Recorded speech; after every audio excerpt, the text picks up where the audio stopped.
Hi, I'm Matt Bucher, And I'm Todd Stanton. and this is the Nerdball Podcast.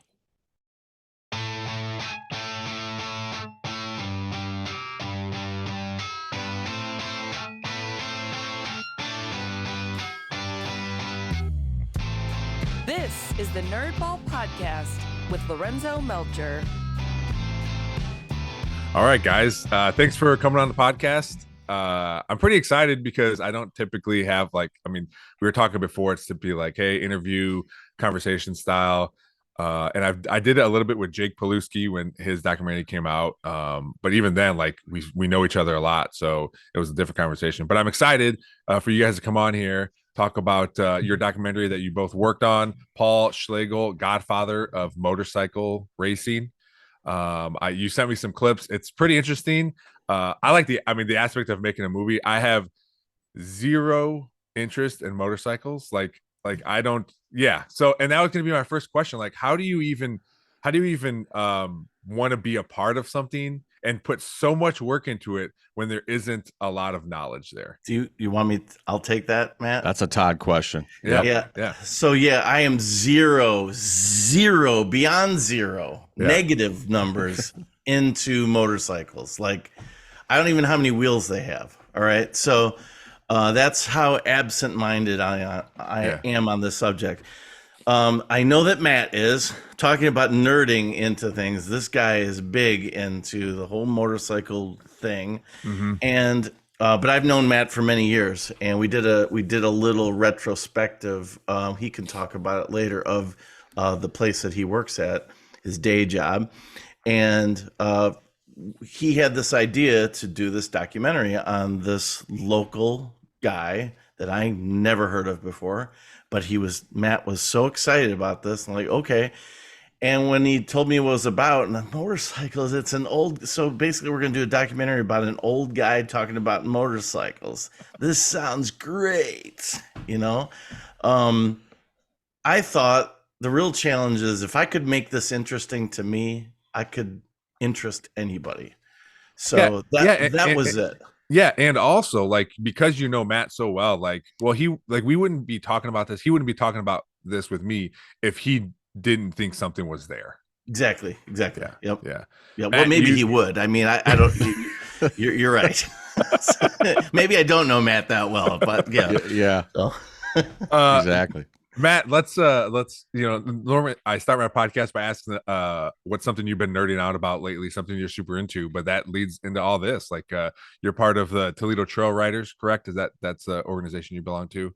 Yeah, it's well, first of all, thanks for having us on. And then number two, Toledo Trail Riders is a basically an off-road motorcycle ATV club that I founded back in 2008. Really, we have a local riding area here in Swanton, Ohio, and really kind of got involved because nobody else was doing something, and we wanted to make the place better. Mm-hmm. It's a public riding area, and we're advocates for that riding area. So we really just started off by picking up litter, and then next thing you know, we're like, wow, there's actually a few people joining us out here. And when I say we, it was like my dad and I and a fella named Jeff who rode dirt bikes, and then his wife, and then that's really how it started. Then next thing you know, we became a nonprofit, and now we have about 100 members. So it's actually, it really is like a whole nother business. And then several years ago, we had Paul out at the race and started talking about doing this with Todd. We can talk more about that, but yeah, in a nutshell, that's what I do for my nerdy fun, if you will.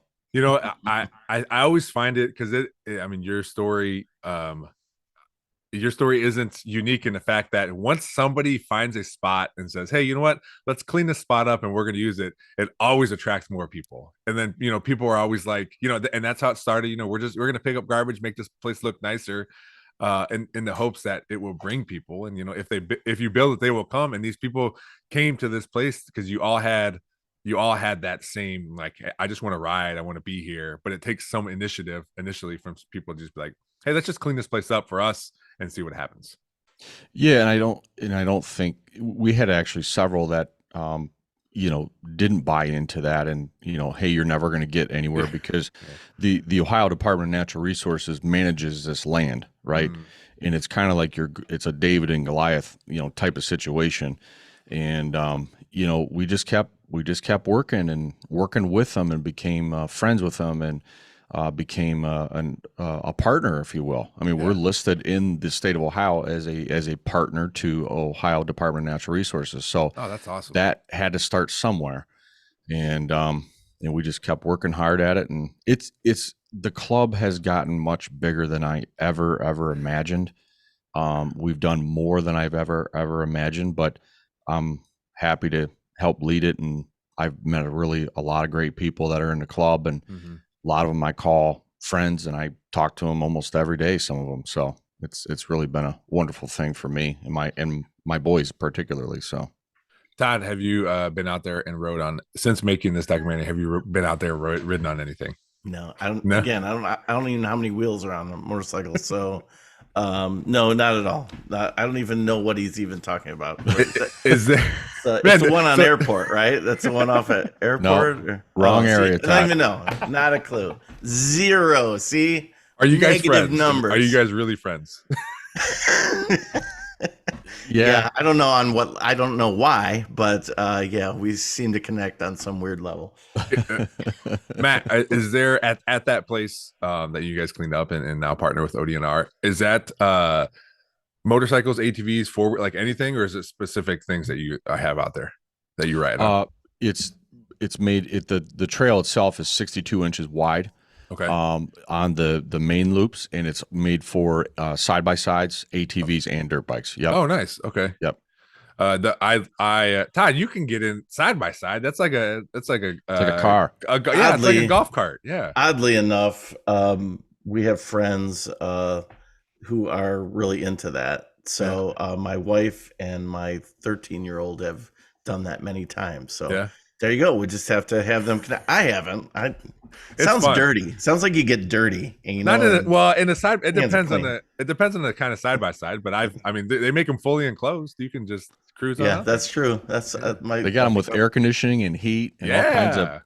They probably have seat warmers too. You can turn them on. Well, we're getting closer. I use them for years. I work for the Metro Parks now, but I used to work for UTMC, and I used those for years. And probably 6 or 7 years after I was using them is when I first heard they were called side by sides. I always just called them we had Kubotas, so I just called it a Kubota. And yeah. I did like my wife's family her cousin has a bunch of land in New York, and he's like, "Here, we're gonna get in side by side." I'm go, "What is that?" And I walk out there, I'm like, "Oh, it's what we use at work," but I've never heard it called a side by side. I think the name is dumb. It's like, honestly, I mean, because like everything's a side by side, right? A car, a golf cart, a truck, right? Isn't everything a side by side? Not a motorcycle. It's like not an ATV. Yeah. What's one of the sidecars on a motorcycle, right? Where the guy used to get in the little thing. Wouldn't that be considered a side by side too? I don't know. Sidecar. Sidecar. But you got to get side by side, right? Well, hopefully, once this film's done and out to the public, Todd will start doing some vocabulary. No, testing, I won't have to talk about motorcycles anymore. Are you kidding? There is daylight at the end of this tunnel. You should do some promotion with Todd out there, riding around. Yeah, you could do a charity event. Yeah. Oh my gosh, I couldn't imagine. This is the second show I've been asked if I've been on a motorcycle. No. It is. Yeah. My dad, but we'll get him there. My dad owned one for a little bit, but I never rode it. I don't think they're like scary or anything. It's just something that never interested me, and so I just never picked up on it. Matt, what was like?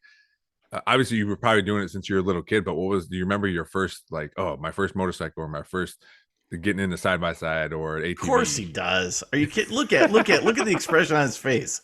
Look, he's all ready. Yes, I my first experience when I was probably 3 or 4 years old on a Yamaha PW50, which is a little 50cc dirt bike, and that was my first experience. I think I got it for Christmas.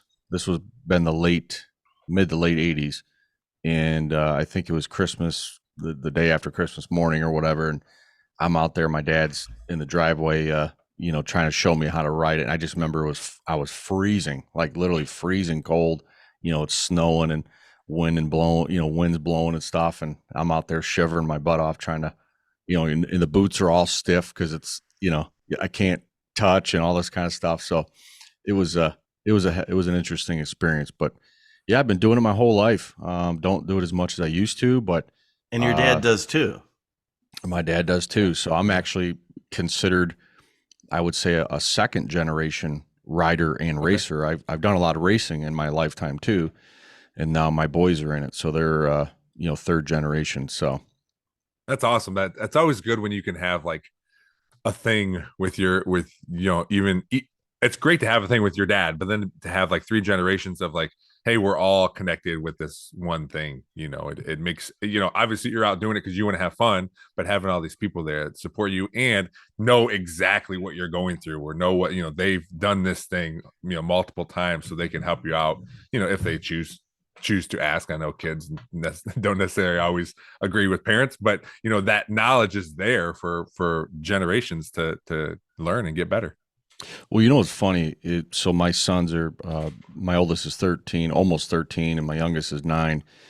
And my oldest son, he really is, it's funny because sometimes you have that father son battle, like, I'm not going to listen to my dad, he don't know anything. Well, I think when we ride, because I have been experienced and I'm a fairly decent rider in the woods and things, I think my oldest son really, I think, had a kind of a humbling experience of, okay, my dad does know what he's doing here. He's a fast rider. Yeah. And so the point is, he listens to me, and on technique. And it's funny, I made a joke the other day on my Facebook page. I posted a picture of my sons. We were riding 2 weekends ago at the state forest, the Maumee State Forest, and I said, I'm hoping to teach all my boys, or both my boys, bad riding techniques so they don't get faster than me someday. And people are commenting, they're like, they're going to be faster than you no matter what. It's just inevitable. Yeah. But it really is neat to watch them when I teach them things, to watch them practice it. And my dad was a good teacher for me, but I think he just kind of said, here's what you do, and then go do it. I'm kind of like trying to fine tune that a little bit more with my sons. I don't expect them to be pro racers. I'm not considered, quote unquote, a moto dad, where I'm putting all this pressure on my kids and we're, having to finance the house to go racing and do all this kind of stuff. I don't have those kind of expectations. I want them to just love the sport, and they do love it. When I was younger, I used to walk around the house making dirt bike noises. And it's funny, we were driving in the car the other day, and both my boys are like, burr, burr, burr, burr. I'm like, oh my gosh. I'm like, the tradition continues. And I don't know if I wanted that one to continue, but it's just kind of funny. It's always weird. Like when I was a kid, my son's, like I said, my son's 11. And for whatever reason, when I was about his age, we had different overhangs in our house, and I'd just jump and like try to get as high as I can. And obviously I don't do that now. I'm an adult, I'm 6'2", and if I really wanted to put my hands up, I could touch stuff. But he does that. And I was like, man, is just a little kid thing? Or is that just something like I did it and it's just like ingrained? But it's the same thing with those motorcycle noises. You're just like, man, it just happens. It just happens. Yeah. And my wife said something about it the other day. Like, do you hear the boys making the motor noises? I'm like, yeah, I don't know if that's a contagious thing or genetic. I don't know, but they're doing it. So it's just funny. Yeah. Todd, with all of Matt's knowledge, obviously somebody coming to you with an idea for a film, they're going to have a lot of knowledge, and no one expects everyone to know everything about all subjects. But with all his knowledge, his family involved in all the racing, and he has all those contacts. How did you fit in initially with that, and were you nervous about it? I will say in the beginning, so we formed a committee.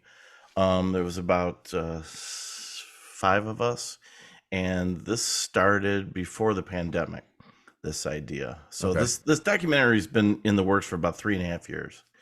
And when Matt first talked about it, like, yeah, okay. Yeah, we can do it. And he said he wanted to film this guy named Paul Schlegel and just get him on camera in case one day he's not doing too well and he's unable to relay these stories anymore. And I thought, okay, at a minimum, I can do that. I can set up a camera and, you know, let the guy talk.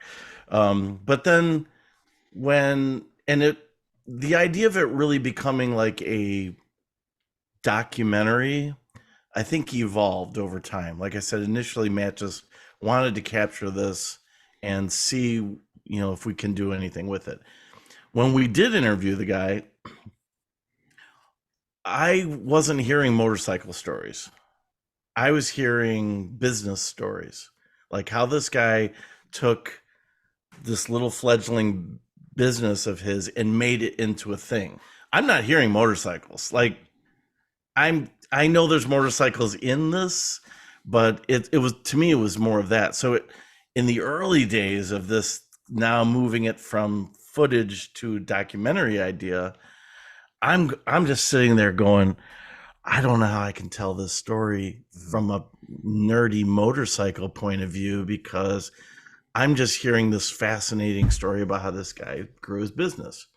And as a business owner, that was interesting to me, you know? So I wondered in the beginning how this was going to evolve. And the great thing is that it wasn't just me. It wasn't just Matt. We had a lot of people involved in kind of cultivating how this thing was going to lay out. Matt put together an outline, obviously for questions for Paul, but I had my crew then kind of go through that 7 hours worth of talking footage, start chopping it down, and then Matt had to listen to it, refined it. Then we kept chopping down this footage more and more, and it becomes a process. And as you start mining away at this, you start seeing the bigger vision. So it became more comfortable to me as it went on that I can tell this interesting story about how this man grew his motorcycle business, so it just came together.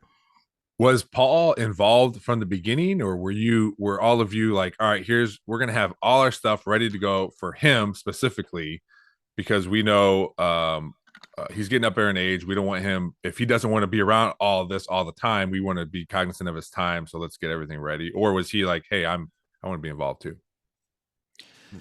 Yeah, I think he wanted to be involved, but really what was the biggest asset we had, in my opinion, was he basically had an autobiography. I don't know if you remember that, Todd. And we kind of took that and laid out the chapters, and then that helped out tremendously, because we weren't, obviously we've started from scratch, but we took the bullet points or the finer points of that autobiography, if you will, and it's several. Yeah. I mean, that was a long time ago. It was a long time ago. But that helped. Wow. That really helped me kind of formulate, okay, because again, the motorcycling perspective that I have, I know what is important to this audience or not, pretty much on that side of the equation. Now, obviously, Todd mentioned the business side too, but no, Paul was very inquisitive. I will tell you that those 7 hours of footage, I remember distinctly one time I was watching film, and I think we finally got it down to 5 hours or something like that, and it is just, you're starting here and you got to end up here. Yeah. And I remember Todd said, yeah, dude, you can't have a 5 hour long podcast, or not a podcast, but a documentary. Yeah. And I'm like, I just don't know I don't know how to cut this thing down. I feel bad. Like, you have this guilt editing or, watching. Yeah. It's like, gosh, I feel bad. We eliminated this or did that. But ultimately, I think we got it down to be the points that we want the audience to really see and hear, and the highlights and some lowlights too. There's some lowlights in there too, but I think it's all come together perfectly, in my opinion. What's great about it is he took risks. I, from a business owner, I looked at it as, sometimes to grow your business, you have to do something that makes you feel uncomfortable. You gotta put your toe in this pond, or just leap, and he did. I mean, that's the great things about what he did, was like, Actually, Matt and I would talk about different things. Like when we were actually kind of talking about getting the word out, we talked to this other podcaster guy. Sorry, I know I don't know if No, you know you're there's other podcasters out there, yeah. but we yeah, and Matt talked to him, and Matt said, Matt told him what we were doing with this film, and the guy was like, "Yeah, okay, that's cool." And Matt came back to me and said he didn't ask anything about interviewing us. And I said, "Be like Paul, just ask." I mean, that became like our thing. Like, Yeah. that's what Paul did. Is he didn't wait for people to ask him. He just went out, and it seems rather simple, right? Like it seems like a simple concept, but I think that fear many times keeps a lot of us held back. And I don't know, that was a big takeaway for me. I just thought it was really interesting to hear how this man just asked. And what's the worst that can happen? We heard it when we were in school. They're going to say no. Yep. You can move on. And I do that all the time with this podcast. Like more times than not, if people say like, "Hey, can I come on your podcast?" I'm like, "Yeah, well, hey, let's look at dates or whatever." And that will happen all the time, and I always tell people like, just ask people, come on, we'll I don't care who comes on. I just like talking to people. I want to have interesting stories. I want to help people. I want to, if they got something to promote, I want to help them there. I want to learn as much as I can.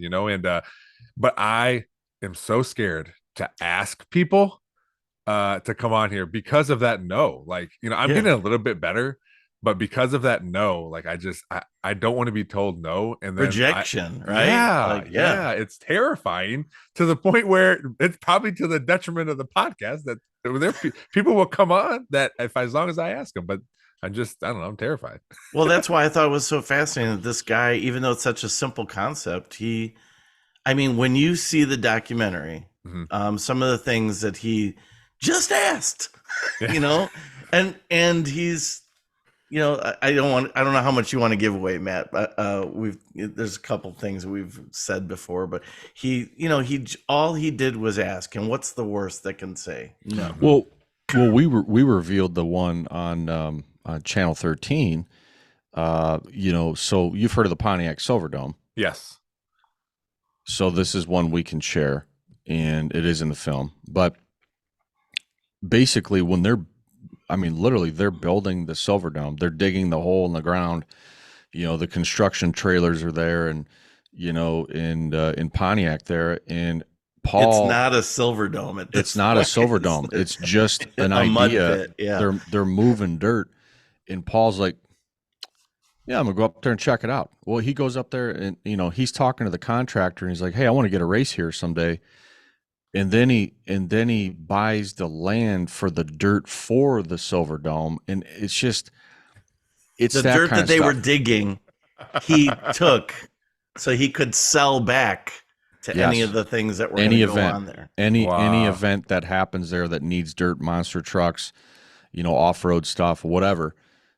That's his dirt going in and out of that place, or was, when it was still up. But yeah, it's just that kind of thing. Like, how would that idea of just, oh wow, we better, and this is not an idea like, hey, Supercross has been around. This was a Supercross race, okay, like you see on TV every Saturday night in the early part of the year. That sport has not been around very long, so it's not. And he was doing this in the mid 70s. I think 76 they had the first Supercross there at Pontiac. So it's not like he's been, somebody's been doing this for 20, 30 years beforehand, and he's just picking up. I mean, this is like in its infancy.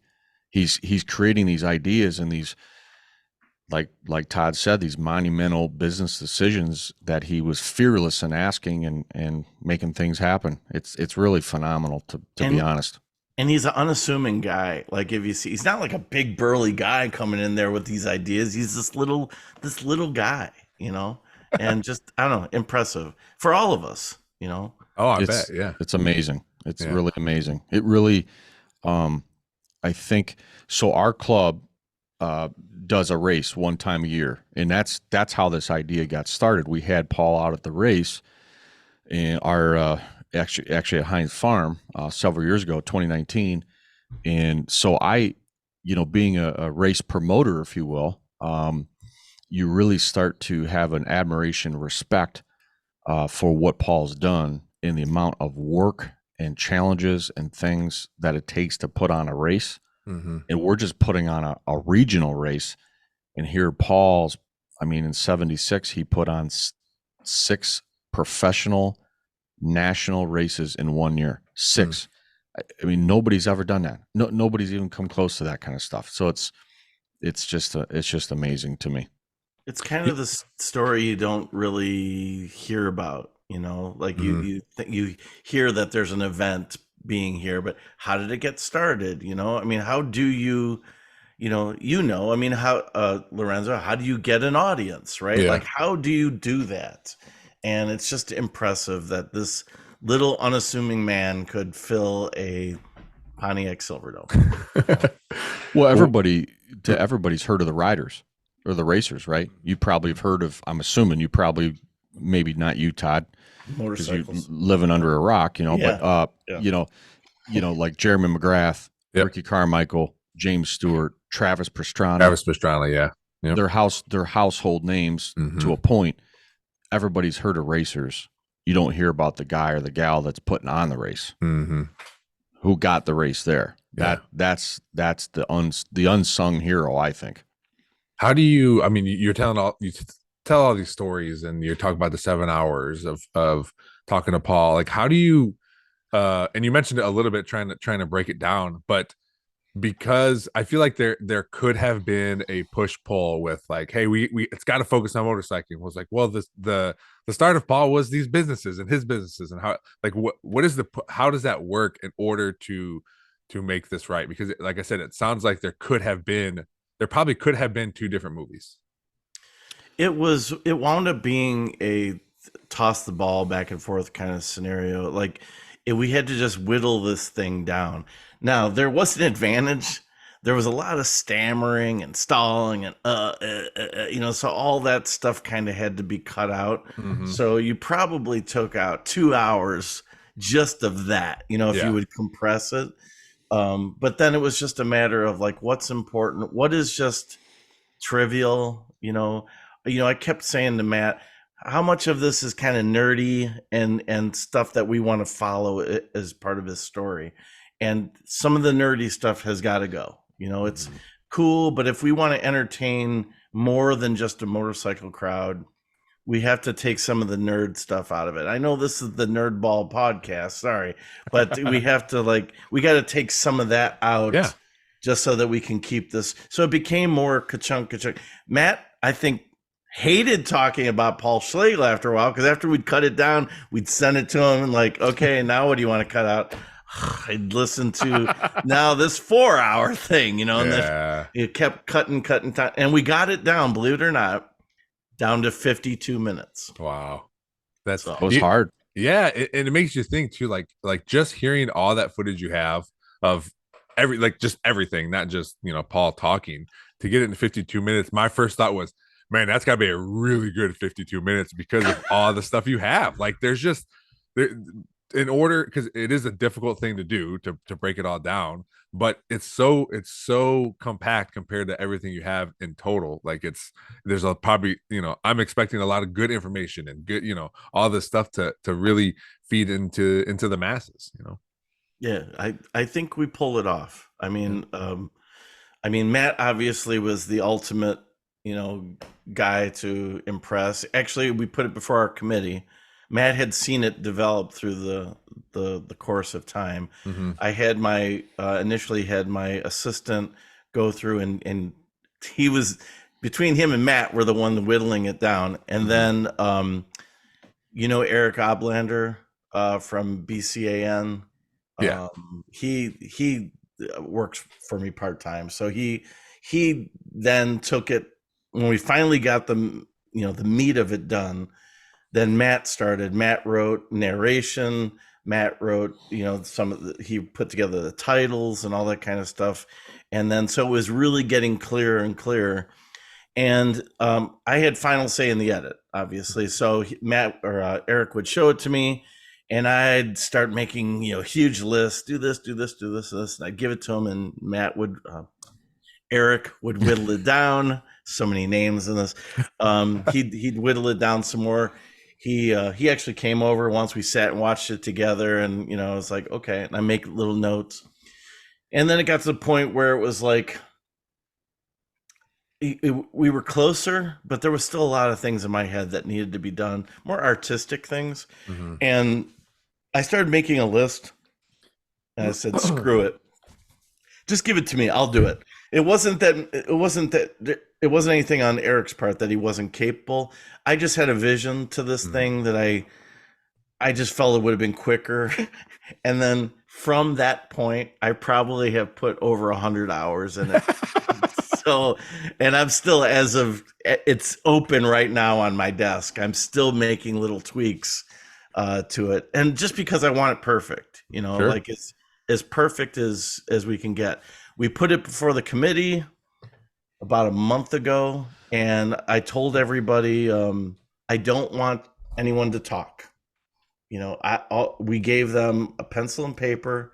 I had a counter. I embedded a kind of a large counter in the screen. I said, if you see anything, just write down the number, and then we could. But I said, if I don't want to like talk and pause and rewind and do all that stuff, let's just watch it as an audience, because I think it'll mean more if you watch it without stopping at any point.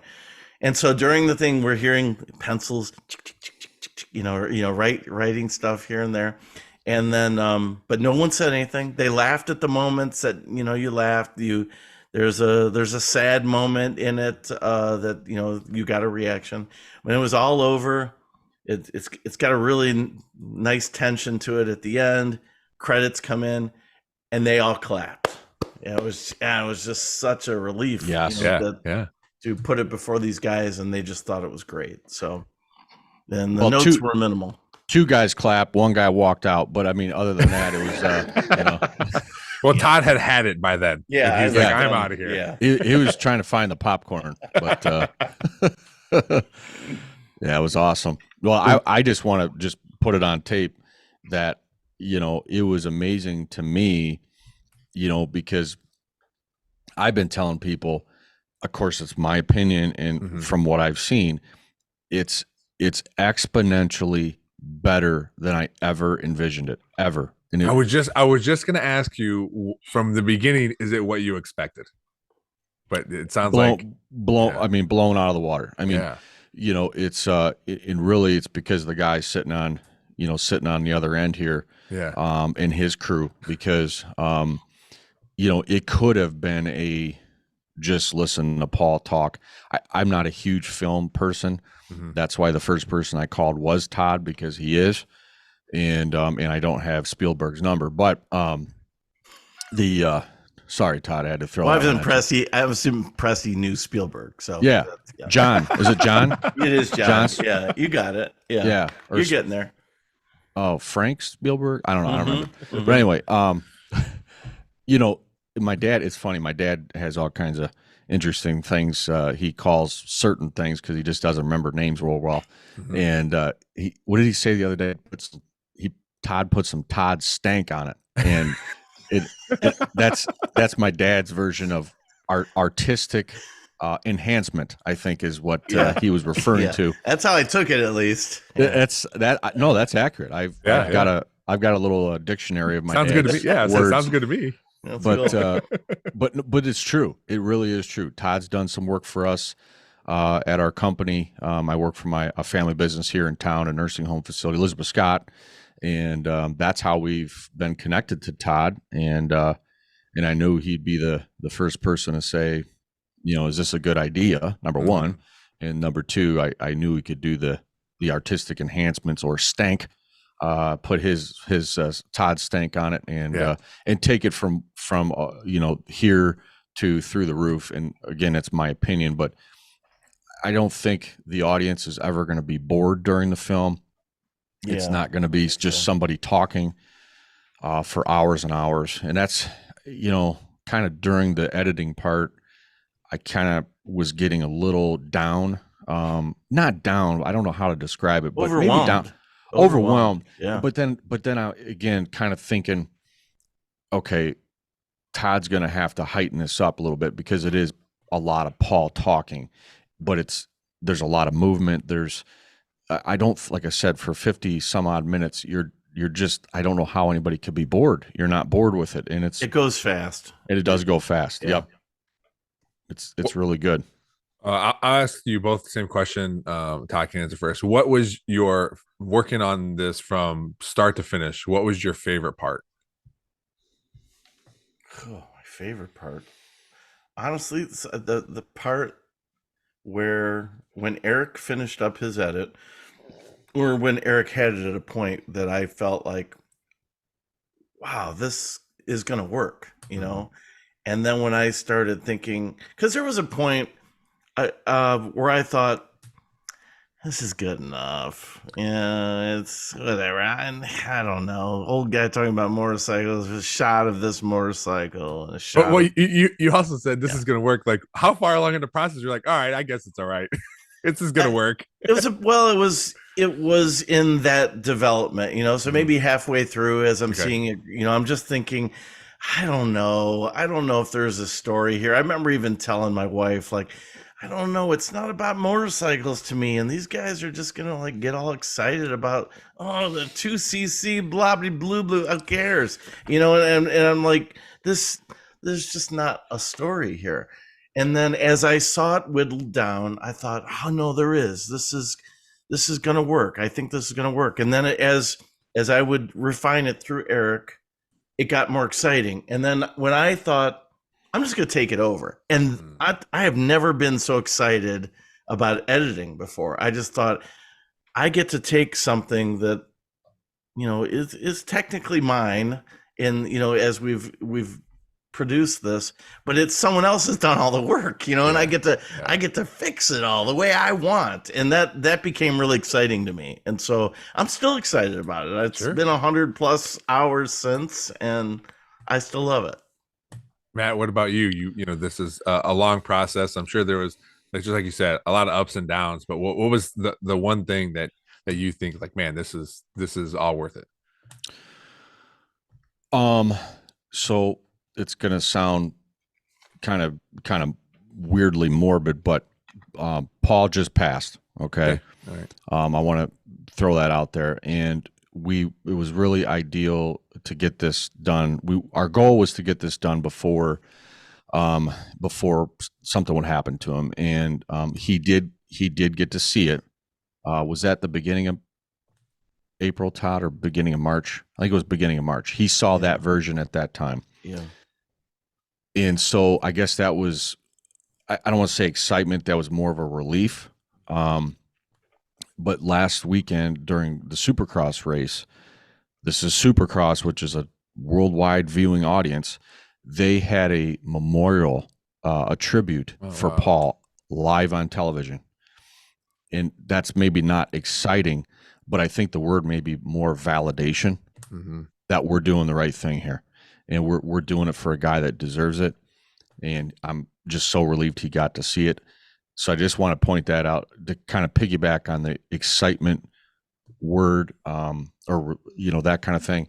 I'd have to kind of piggyback on what Todd said.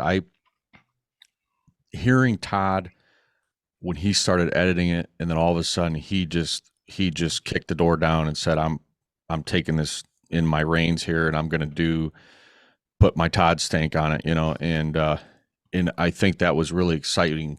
Actually, I told my dad that at work one day. I said, Todd's spending a lot of time on it. I said, he's putting in his touches. And I said, because my dad had not seen it, he's part of the committee, he had not seen it yet.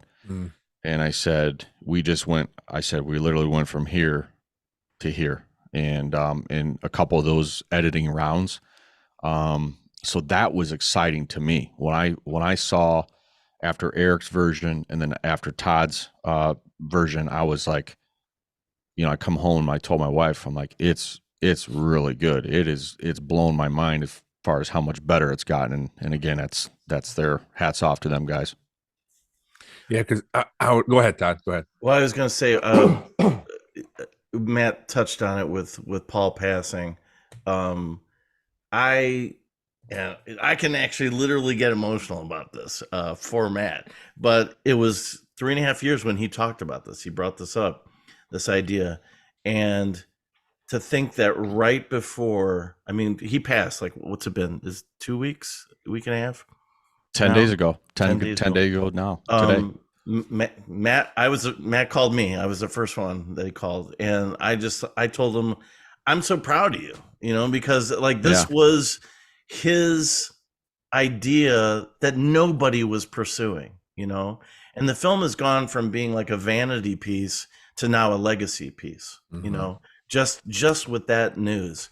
And I just thought, dude, you did this, I wasn't doing this. I didn't come to Matt and say, hey, I want to talk. I know this old guy who talks about motorcycles. He came to me with this idea. It was his idea, and to think that we pulled this off, right before he passes, I just think is so amazing. To say that that's excitement, it's a really weird word to put, associated with it, but I felt very proud to be a part of this whole thing. Yeah, me too. Yeah, I'm very proud of it. Does Paul have family around here? He does. He has a son that lives here in town. He has a daughter that lives in Florida, and actually, kind of a sad deal. So his daughter Kim, her dad passes away on a Wednesday. I think the 19th was, and then Saturday morning, I get a text Saturday morning that from a fellow that we know down there, and that's kind of in touch with the family, and he said that the daughter's Kimmy's boyfriend passed away Saturday morning. Wow. So she lost her dad and her boyfriend within a matter of 3 or 4 days, and it's like, oh my gosh, it's just it's kind of, I guess, the word humbling a little, appreciation of life and live each day kind of thing as another reminder. We get reminders like this all the time in life, but yeah, they're down there now in Florida right now. The what I learned with this podcast too. First of all, I always kick myself. My grandmother passed away, and like I always thought, like, oh, I should like at least like record her and talk to her and ask her about her stories and this and that. And I never did it. And then then she passed away, and I'm like, man, I wish I would have done that. I have old voicemails from her. She would sing me happy birthday if I didn't pick my phone up. She'd sing it to my voicemail and that kind of stuff. But it's happened with this podcast twice now, where I've had somebody on here who then passes away, and one was my shot and disc coach.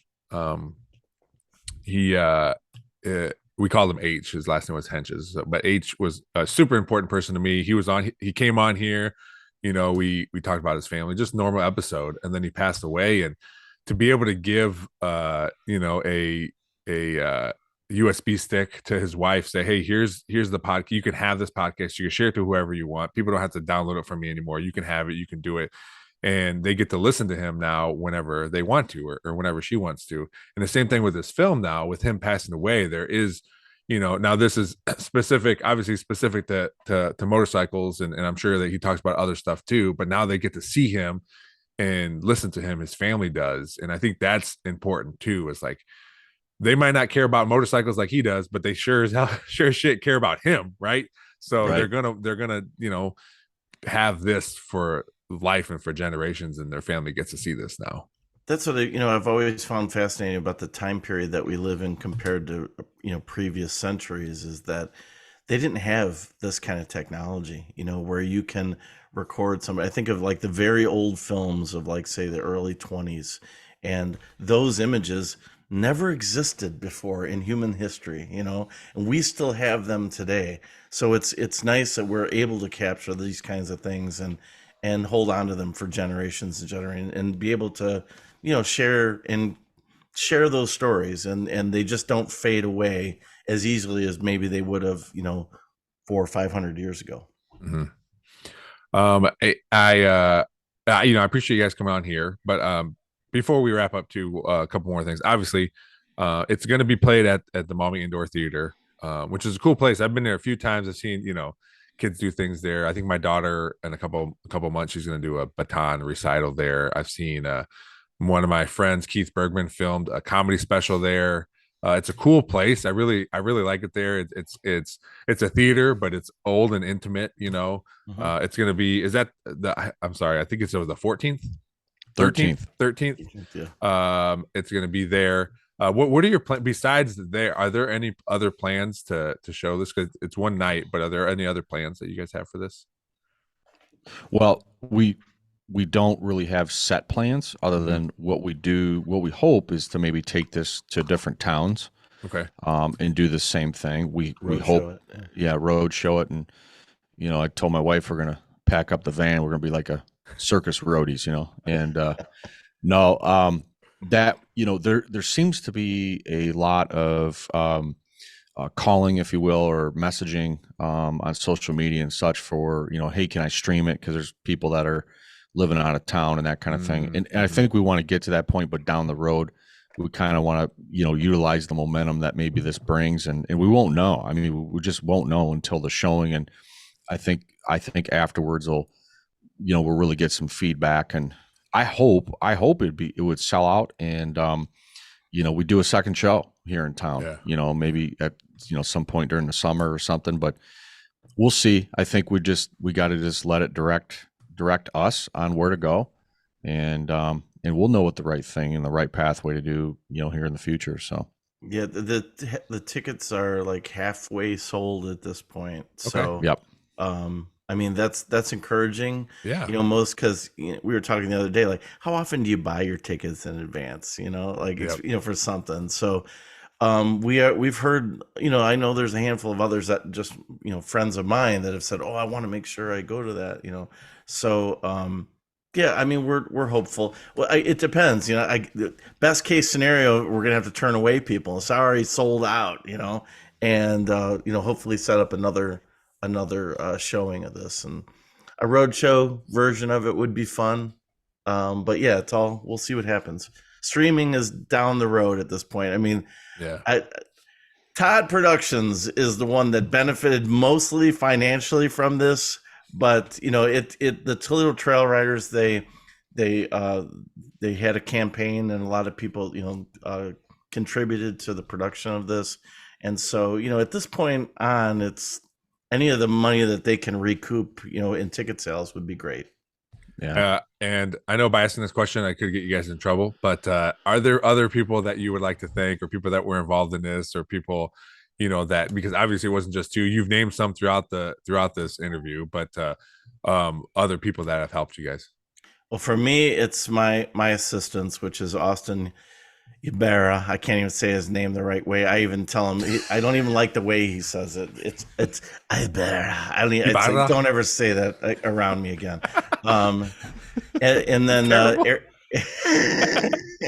Eric Oblander is my other guy. Like he really did so much and he's the narrator in this Nice. film too. We were using him as like a temporary, and like, no, dude, your voice is perfect for this. So I narrated Jake's film, yeah, and I was like, what would have been better is if, like, and I know this isn't how it works, if I could see what I'm being narrated over, because it would just make it a little bit better. Like, I gave him two things, like, here's a kind of somber sounding one, and then one that's a little more upbeat. But I was like, I turned to my wife, I go, man, I mean, everyone says it's like, I don't like the way I sound on there. She's like, yeah, but that's how you sound. There's nothing you can do about it.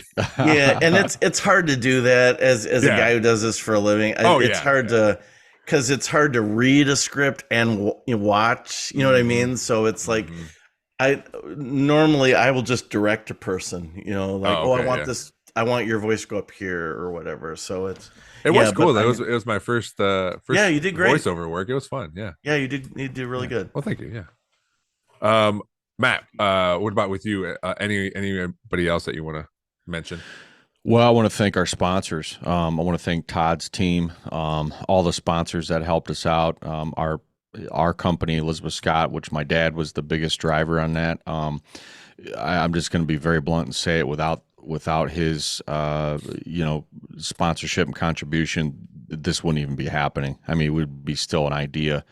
That was a turning point too, when my dad finally said, okay, we're going for it here. And obviously Todd, Todd and his crew, thank them. I think I mentioned that already, but yeah, sponsors, Elizabeth Scott Championship, Honda East, Bad Brush, Danker Insurance. Want to thank committee. our committee. Yeah. Yeah. Jason Holbrook, Rick Ram, Eric Oblander, Todd, and my dad, Paul Bucher, and myself. And I want to thank my wife. I can't thank her enough. There's a lot of times in our marriage she's mentioned to me, you do a lot of things basically for nothing and for It's called free. a hobby. It's called a hobby, dude. In your defense, It is, and I want to thank her for that, because I there's been a lot of times I'm sitting at home on the computer trying to whittle this thing down, and I could be maybe spending time with family, and it does take a sacrifice, and that I can't thank her enough for allowing me to and supporting me, by the way, in a lot of these endeavors that I do, but I want to thank Paul. I want to thank Paul for all he's done. Our club would not be in existence today without Paul Schlegel. It really wouldn't. A lot of things that we do would not happen without Paul Schlegel. And it's just been an honor to know him and do this for him. Is very sorry, I'm getting almost a little choked up here. It's very, very satisfying to do something for somebody else. It really is. Mm-hmm. I have one little humorous story about our committee that I have to throw in here. Is one of the people on our committee is Rick Ram, and Rick used to be my boss many years ago, like out of high school. I worked for him, and when we put this committee together, like 3.5 years, all right, dude, of 3.5 years of having meetings, and every month we got together and we talked about different things, and then the film is almost done. All right, so it's gone through Austin, it's gone through Eric. I've done several edits at this point. All right, my family still does stuff with my ex with Rick Ram and his family. So my wife and his wife get together often, and we're out to dinner once, the three of us, me, myself, and Rick's wife, and she says, she starts talking about, and we talk about this in the documentary, where Paul started a little business called Bucher. Okay. And Karen, Rick's wife, says, well, Rick used to work at Bucher. And I'm like, what? and she says, yeah, him and his brother worked at Bucher. Now this is when he's he's in his early 20s. Paul is in his early 20s. Okay. And I'm like, what do you mean? Rick, your husband on the committee, Rick, you are telling us that he worked there? And she's like, yeah. I was like, oh my God. So when I saw him, I said, dude, 3.5 years? We're just learning now. Where have you been? And so we put him in the film. I said, you're going on camera, man. Yeah. And his little stories really tied, the little fragments together. It just worked so well. So it's just funny. You can't make it up. I mean, No. Todd called me. I don't know if he texted me or called me, but he's like, you're not going to believe this. He's like, Rick worked for Bucher. I'm like, Rick who?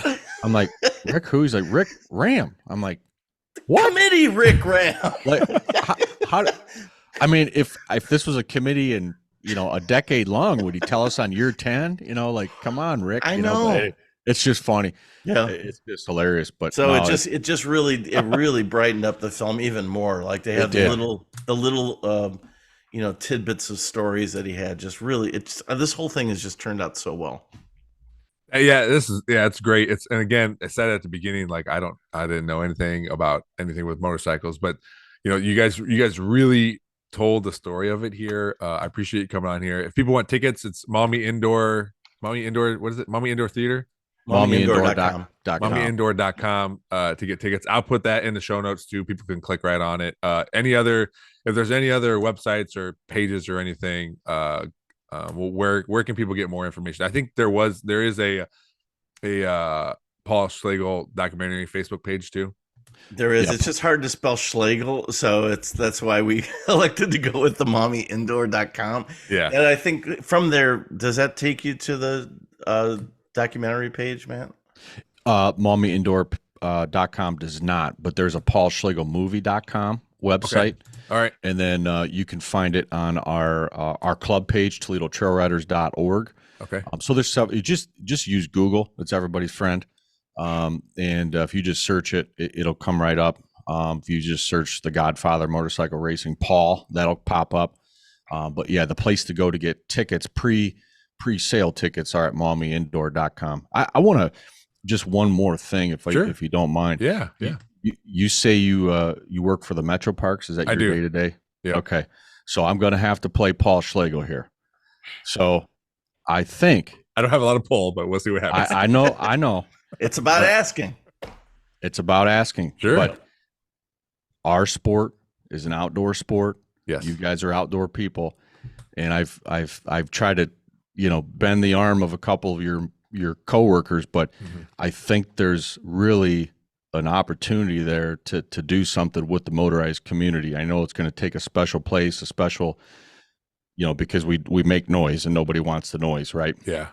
Unlike horseback or hiking or where you're pretty much silent, but that's my Paul moment of this podcast is we got to be able to forge a relationship together, because my job is to advocate for the sport, which I'm doing, and I also like to put a little Paulism to it too. But if you could get some poles somewhere and twist some arms or have a conversation, we'd love it, man. I'll tell you what. The thing you have going for you as far as working with the Metro Parks is that you are a partner with the ODNR. So that's a huge thing. I know for us, it's all about sustainability. There's a lot of things that we as an organization at the Metro Parks, we tell people stay on the trails, don't go in the woods, you're trampling, local flora and fauna. But I think there are I'm the supervisor at Glass City Metro Park right now, downtown. All the downtown parks are the ones that I run. But I used to be at Pearson Metro Park, and they have a giant field out there that when I was there, we're like, we got to do something with this. What are we doing with this thing? And we talked about putting in a what they call it, a pump bike track.